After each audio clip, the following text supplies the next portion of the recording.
A very good morning and warm welcome to all the students and all the learners. Dear students, today we are going to discuss how to learn a language. प्यारे बच्चों, आज हम discuss करने जा रहे हैं कि एक ज़बान को या एक बोली को कैसे सीखा जाए। हम एक ज़बान को कैसे सीख सकते हैं। बच्चों, अगर मैं बात कर रहा हूँ ज़बान की, तो मैं आपसे कहना चाहूँगा कि हम इंग्लिश की बात करते हैं, क्योंकि अंग्रेज़ी एक ऐसी ज़बान है जिससे हमें काफ़ी मदद मिलती है और जो आजकल के सिनेरियो में काफ़ी इस्तेमाल होती है। मैं आपको मिसाल देके समझाता हूँ।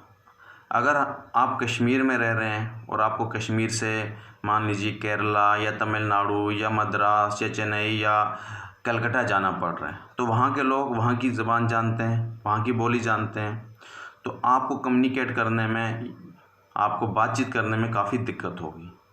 लेकिन अगर आप अंग्रेज़ी जानते हैं तो आप आसानी से अपना काम चला सकते हैं, आपको कोई दिक्कत नहीं आएगी, क्योंकि आप भी अंग्रेज़ी जानते हैं और वो जहाँ जा रहे हैं आप, वहाँ के लोग भी अंग्रेज़ी जानते हैं, तो आप आपस में आसानी से गुफ्तगू कर सकते हैं।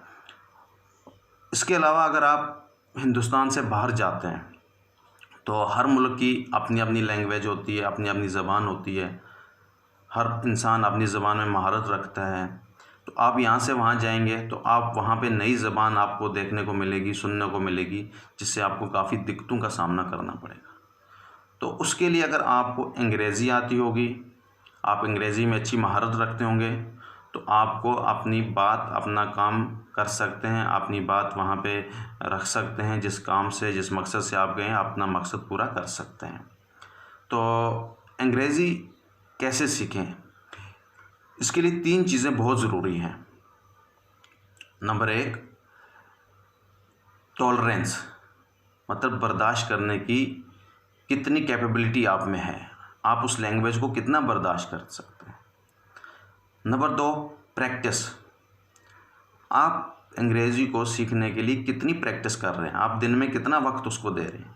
और नंबर 3, जो इम्पोर्टेंट पॉइंट है, वो है इंटरेस्ट। आपको अंग्रेज़ी सीखने का इंटरेस्ट कितना है, ये डिपेंड करता है। इसके ऊपर, इसकी बिना पर आप उस अंग्रेज़ी को या किसी भी भाषा को सीख सकते हैं। आपके पास जितना इंटरेस्ट होगा, आप उतनी जल्दी अंग्रेज़ी को सीख पाएंगे। मैं आपको कुछ तरीके बता रहा हूँ जिससे आपको अंग्रेज़ी सीखने में मदद मिलेगी। पहला पॉइंट नंबर 1, जो लोग अंग्रेज़ी बोलते हैं, आप उनसे मिलें, उनके पास बैठें, उनसे गुफ्तगू करें और उनसे आपको कुछ ना कुछ सीखने को मिलेगा। आपके कानों को आदत पड़ जाएगी अंग्रेज़ी सुनने की। दूसरी बात है, आप अंग्रेज़ी में वीडियोस या मूवीज़ या इंग्लिश न्यूज़ ये देखें, ये सुनें, इससे आपको काफ़ी मदद मिलेगी। नंबर 3, आप इंग्लिश बुक्स पढ़ें, जैसे स्टोरी बुक्स होगी, किसी की बायोग्राफी होगी, या बच्चे खासकर कॉमिक्स वगैरह पढ़ना पसंद करते हैं, तो इससे आपको काफ़ी कुछ सीखने को मिले। नंबर 4 है डिक्शनरी। आप डिक्शनरी का इस्तेमाल करें, क्योंकि किताबें ही आपका साथ देती हैं। आपको कुछ पूछने के लिए किसी इंसान की ज़रूरत है, किसी टीचर की, किसी जो उस अंग्रेज़ी को बोलना जानता हो उसकी मदद ज़रूरत है, और वो उस वक्त आपके पास नहीं है, तो आपको दिक्कत आ सकती है, आपका काम रुक सकता है। लेकिन अगर आपके पास डिक्शनरी है तो आप खुद उस वर्ड को ढूंढकर अपना काम चला सकते हैं, जिससे आपको मदद मिलेगी और आपके पास नए नए वर्ड्स ऐड ऑन होते जाएंगे। आखिर में आप अटक अटक कर बोलने लगेंगे, मतलब आप अंग्रेज़ी सीखने की तरफ जा रहे हैं, आप अटक अटक कर बोलने लग रहे हैं, तो समझ जाइए कि आपको बोलना आ गया है, बस बचा है तो उस पर उसकी पकड़ और उसका सही तरीका इस्तेमाल करना।